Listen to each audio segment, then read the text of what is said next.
Sétimo livro da Bíblia Sagrada, Juízes 4, versículos de 1 a 24. Depois da morte de Eude, mais uma vez os israelitas fizeram o que o Senhor reprova. Assim o Senhor os entregou nas mãos de Jabim, rei de Canaã, que reinava em Razor. O comandante do seu exército era Sísera, que habitava em Arosete-Aguim. Os israelitas clamaram ao Senhor, porque Jabim, que tinha 900 carros de ferro, os havia oprimido cruelmente durante 20 anos. Bom, aí nós vimos aí no hebraico Nebiá, né, para você anotar aí no seu caderno, né, este nome então, que é em hebraico Nebiá, que é uma mulher profetisa, né? Débora, uma profetisa, mulher de Lapidote, liderava Israel naquela época. Ela se sentava debaixo da tamareira de Débora, entre Ramá e Betel, nos montes de Efraim, e os israelitas a procuravam, para que ela decidisse as suas questões. Bom, aí nós vimos, claro, né, para quem não consegue enxergar o ministério pastoral, e está aí uma mulher que foi juíza. Naquela época não existiam pastores, né, a não ser pastores de ovelha. Mas não existiam pastores homens, existiam sim juízes que faziam o mesmo trabalho de pastores nos dias de hoje. Ou seja, olha só o que ela fazia, ela ia lá, aconselhava, ela ajudava pessoas com problemas. E qual é a função de um pastor ou de uma pastora? Era essa a função que Débora fazia. Então, para você que é contra, né, o pastoreio feminino, aí está uma das referências. Bom, Lapidote significa tochas e era o seu esposo, né? Era o nome do seu marido. Não se sabe sobre este homem, não se tem nada aí declarar sobre este homem, né? Mas ela foi profetisa, juíza e uma figura também militar. Ela era conhecida como mulher sábia e dotada de discernimento, que podia ajudar pessoas com problemas. Ela atendia as pessoas ao ar livre, debaixo de uma palmeira. Débora mandou chamar Baraque, filho de Abinoão de Quedes, em Naftali, e lhe disse: O Senhor, o Deus de Israel, lhe ordena que reúna 10.000 homens de Naftali e Zebulon, e vá ao Monte Tabor. Ele fará que Sísera, o comandante do exército de Jabim, vá atacá-lo com seus carros de guerra e tropas, junto ao rio Quizon mulher, e os entregará em suas mãos. Baraque disse a ela: Se você for comigo, irei, mas, se não for, não irei. Respondeu Débora: Está bem, irei com você. Mas saiba que, por causa do seu modo de agir, a honra não será sua, porque o Senhor entregará Sísera nas mãos de uma mulher. Então Débora foi a Quedes com Baraque, onde ele convocou Zebulon e Naftali. 10.000 homens o seguiram, e Débora também foi com ele. Ora, o quineu Éber se havia separado dos outros quineus, descendentes de Obabe, sogro de Moisés, e armou a sua tenda junto ao carvalho de Zaanim, perto de Quedes.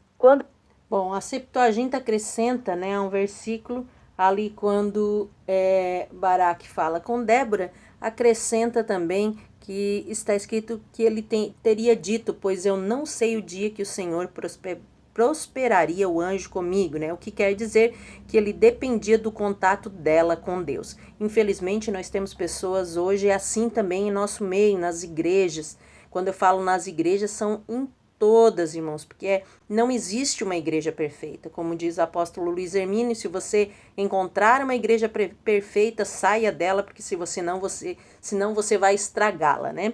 Então, sempre tem esse tipo de pessoas que não têm um relacionamento com Deus e querem sempre ouvir a voz de Deus, mas através de outras pessoas. É tempo de nós acordarmos e termos o nosso relacionamento com Deus, porque Deus não faz acepção de pessoas. Da mesma forma que Deus fala comigo ou com outras pessoas, Ele pode falar com você também. Basta você abrir o seu coração, ouvir a voz do Senhor. E como eu faço para ouvir? Tendo um relacionamento com Ele. E era isso que Débora fazia, né? Ela tinha aí um relacionamento com Deus, e aí Baraque queria que ela estivesse junto, porque ele não tinha esse relacionamento. Disseram a Sísera que Baraque, filho de Abinoão, tinha subido o Monte Tabor. Sísera reuniu seus 900 carros de ferro e todos os seus soldados, de Arosete-Aguim ao rio Quizon.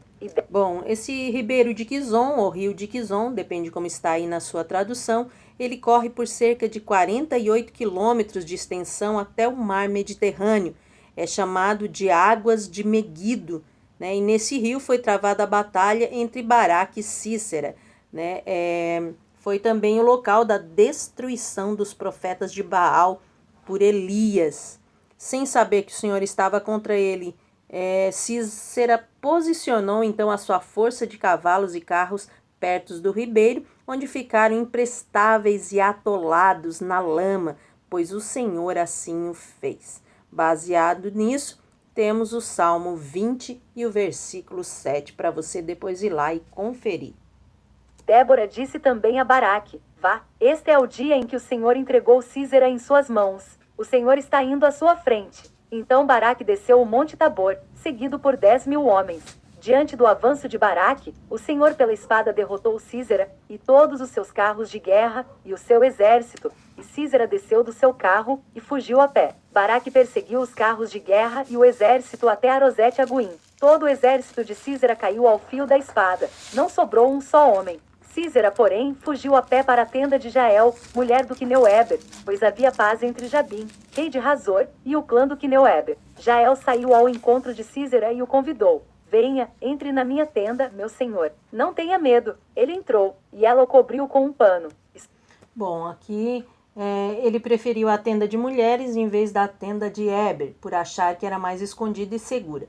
No costume oriental, não era permitido que nenhum homem entrasse na tenda de uma mulher ou em um aposento de mulheres, sendo esse crime o de pena de morte. Como Jael e seu marido advertiram Sísera sobre a mobilização de Israel, ele sem dúvida pensou que estaria seguro com ela. Confiou em Jael de tal forma que relaxou e caiu no sono na tenda dela.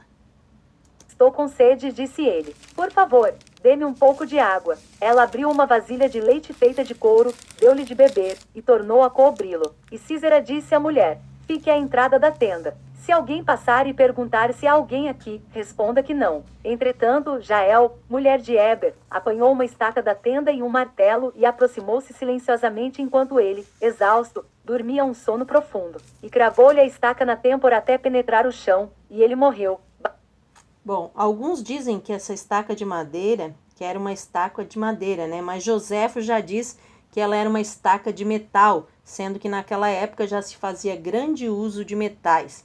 Visto que mulheres beduínas tinham a tarefa de armar tendas, Jael era então habilidosa no uso daquele instrumento.